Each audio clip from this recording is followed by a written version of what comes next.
દર્શક મિત્રો, પાદરા નવા ન્યૂઝમાં આપનું હાર્દિક સ્વાગત છે। વાત કરીએ આજના મુખ્ય સમાચારોની।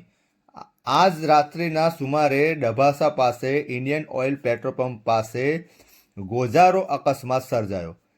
જીજે 23 સીએનજી રિક્ષામાં ટ્રક ધડાકાભેર ભટકાતા રિક્ષામાં બેઠેલા એક વ્યક્તિનું ઘટના સ્થળે મૃત્યુ થયું હતું।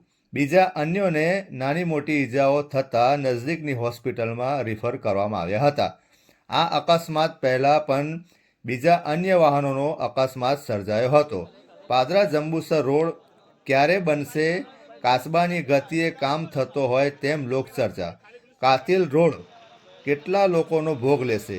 વહેલામાં વહેલી તકે પાદરાથી રોડ બને તો કોઈનો દીકરો, કોઈનો પતિ, કોઈનો ભાઈ બચી શકે તેમ